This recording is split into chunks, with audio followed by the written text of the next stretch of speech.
Bonjour et bienvenue. Aujourd'hui, nous allons monter les éléments C, D et E. Il ne restera plus que le F.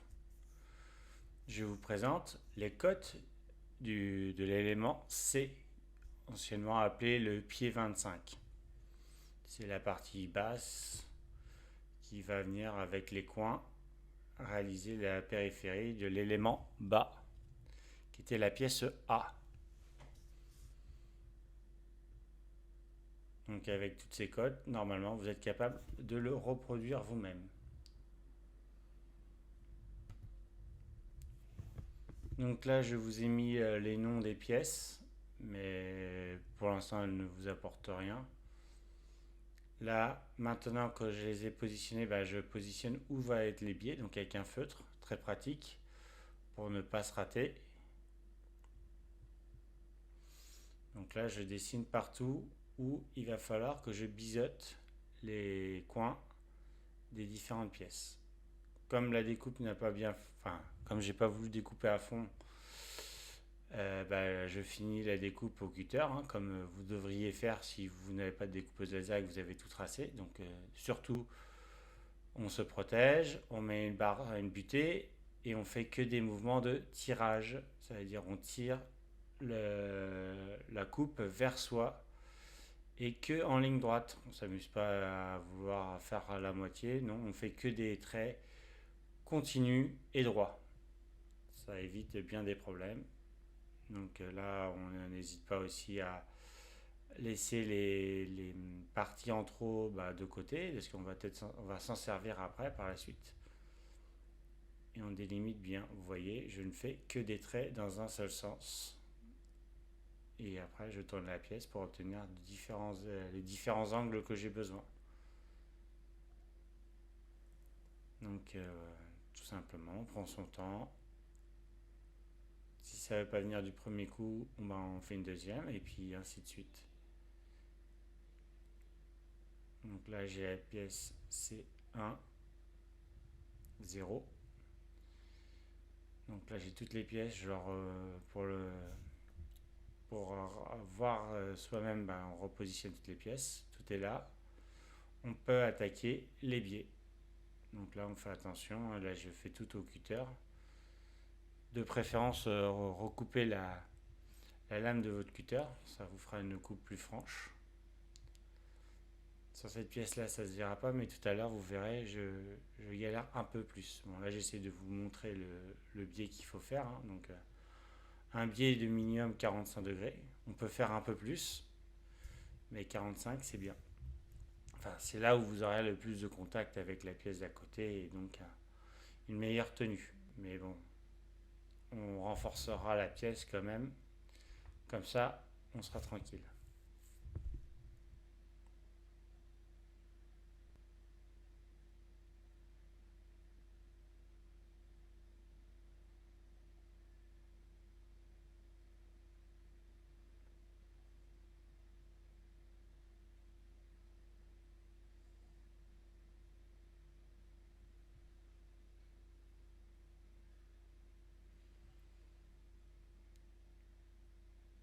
Donc sur cette pièce-là, je ne fais pas les biais sur les côtés hauts, tout simplement parce que comme c'est un angle pas à 90 degrés, mais un angle moins de 90, et un seul angle à 45 suffit. J'ai pas besoin d'en faire deux, donc pas besoin de perdre du temps à le réaliser, tout simplement. Vous le verrez dans les coins également, il y a un biseau que j'ai pas besoin de faire.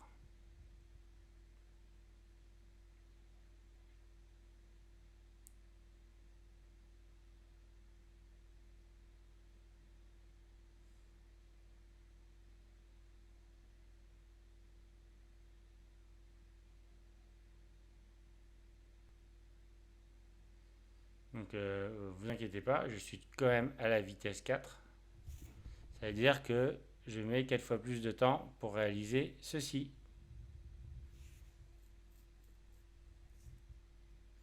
Une fois que toutes les pièces sont prêtes, je scotche pour pouvoir lier les différentes pièces ensemble.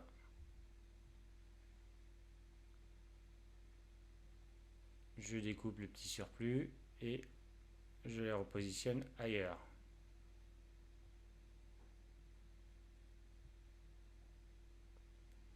Et là, il suffit simplement de remettre les pièces au bon endroit et recouper quelques petits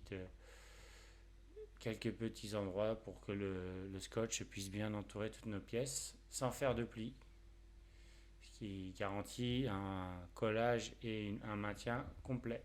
Une fois qu'on a fait ça, hop, on badigeonne les biais à la colle, donc surtout là où les pièces vont se toucher dans un premier temps.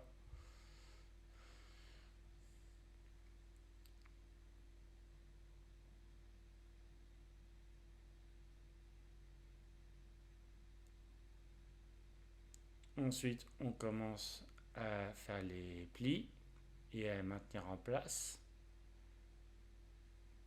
On s'assure que toutes les zones tiennent et surtout qu'il n'y ait pas de scotch dans la zone où on veut coller des nouvelles pièces. Donc là, on commence à coller les petits renforts qui vont sur les biais. Donc là, il faut faire très attention parce qu'elles ont un sens et des fois, on a l'impression que c'est le bon sens et ça ne l'est pas. Donc il y a la première.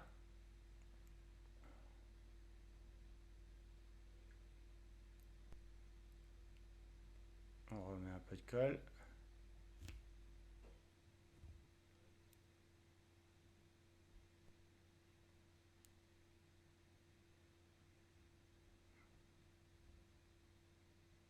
Petit bout de scotch pour tenir. Et la deuxième.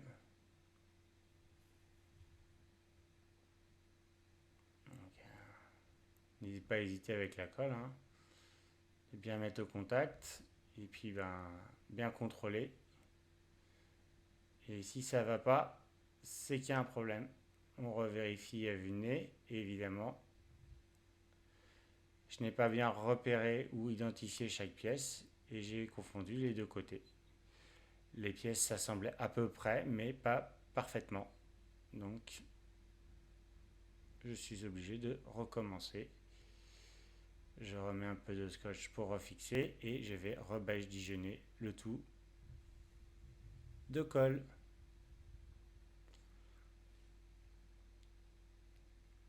Ensuite, donc là je rebadigeonne tous les zones de collage. Donc on n'hésite pas. Hein.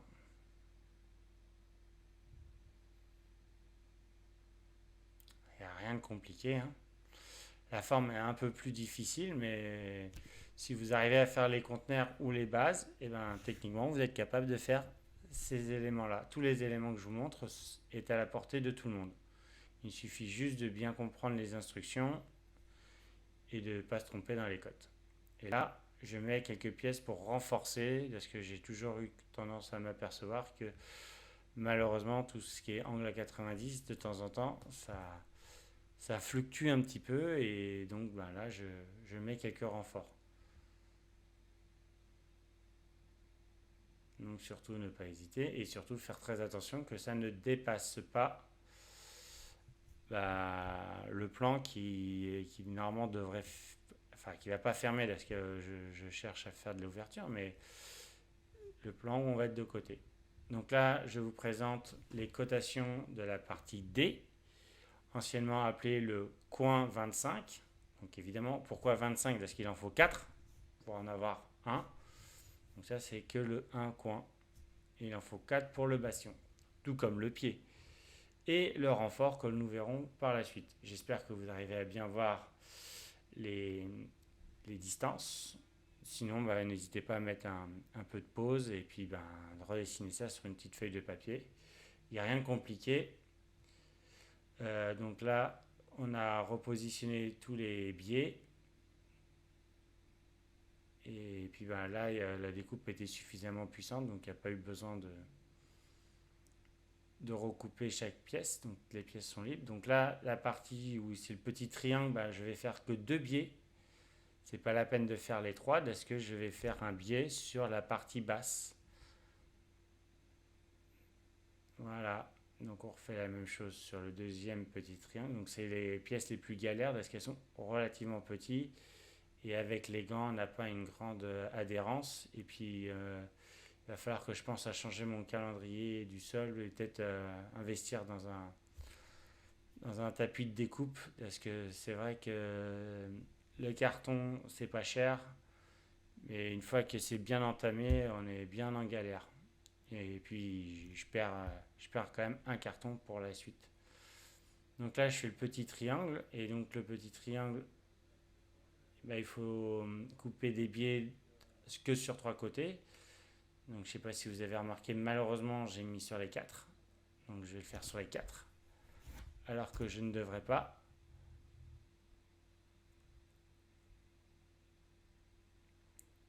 Là, on recommence sur cela aussi. Il ne faut pas faire le sol. Aucun intérêt. Donc il ne faut pas faire ce que j'ai fait là. Bon, si vous le faites, c'est pas problématique, hein, mais c'est vous perdez du temps. Et vous jugez de la fatigue, tout simplement.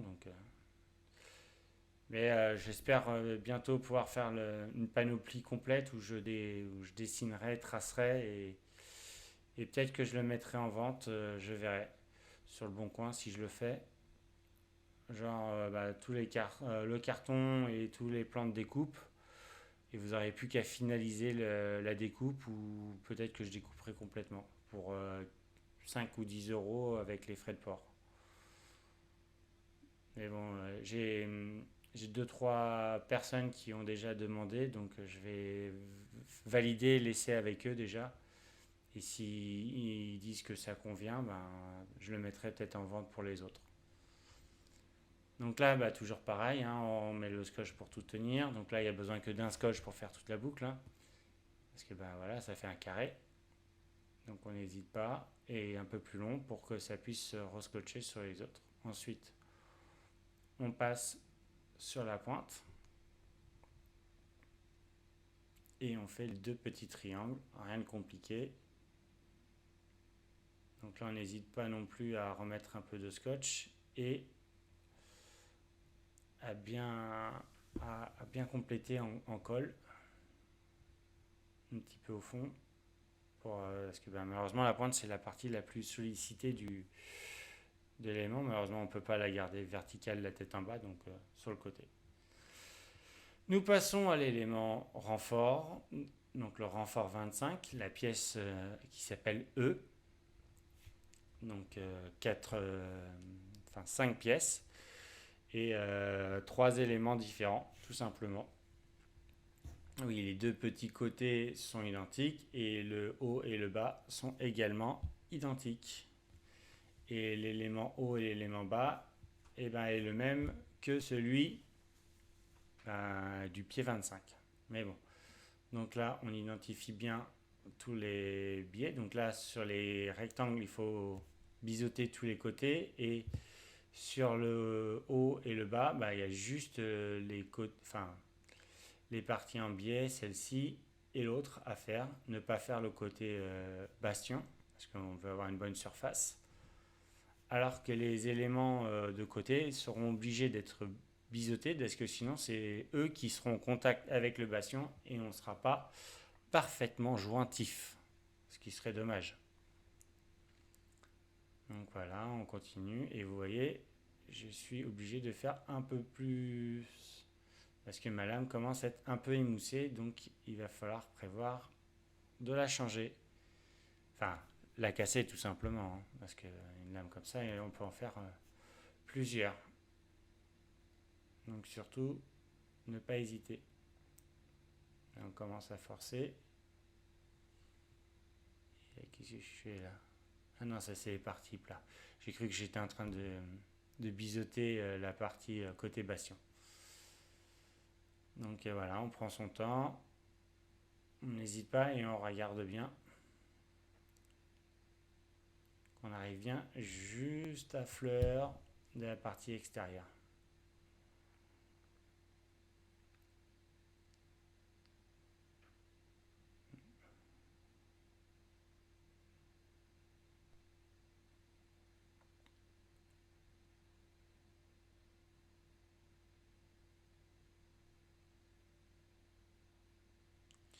On passe sur le deuxième petit côté. Enfin, un flanc.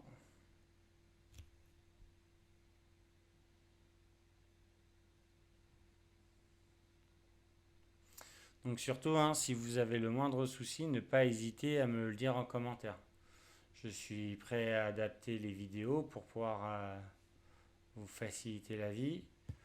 Après, là, je vois pas ce que je peux faire de plus, mais n'hésitez pas à me le dire quand même. Donc on va y arriver. On en fait un côté, on vérifie, tout est bon.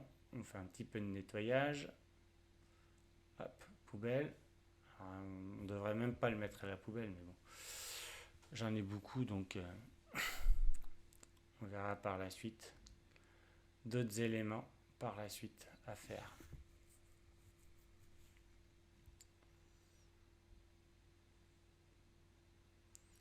Donc un petit bout de scotch pour tout lier. On s'en assure, voilà. On redécoupe sur les côtés de la tête, c'est parfait. Et maintenant, on peut commencer à mettre la colle. On badigeonne. Vous n'avez pas remarqué, mais j'ai laissé sécher mon pinceau. Donc je suis en train de le nettoyer. Toujours bien nettoyer tous ces outils après chaque utilisation.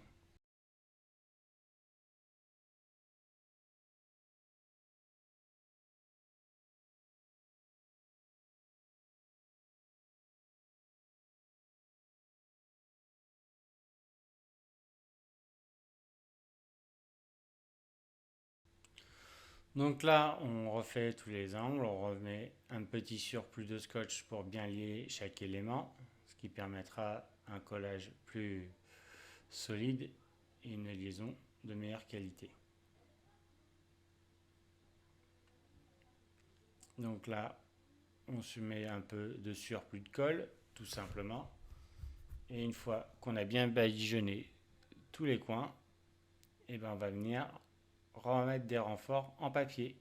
Donc là, on découpe des petites languettes de papier qu'on vient appuyer comme du papier peint aux différents éléments fragiles, c'est-à-dire entre deux pièces, et en prenant bien l'angle.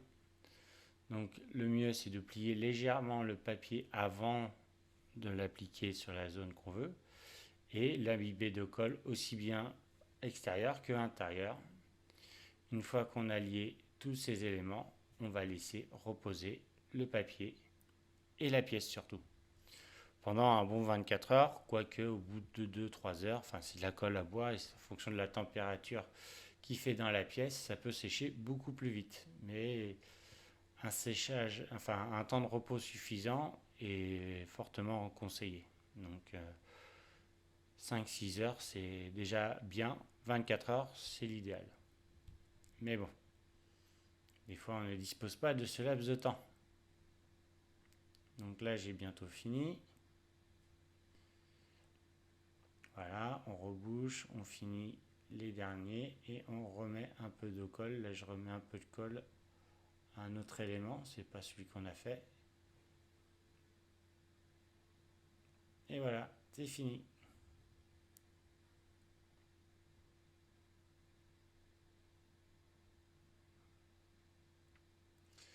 Et là, je vous montre comment je lie avec des aimants le pied 25 et le renfort 25. Et je vous mets, pour vous préparer pour la prochaine fois, les plans côté de l'élément F qui sont le créneau, la partie qui est tout en haut. Donc voilà, à préparer pour la prochaine fois. Merci de m'avoir regardé et je vous dis à bientôt et gardez foi.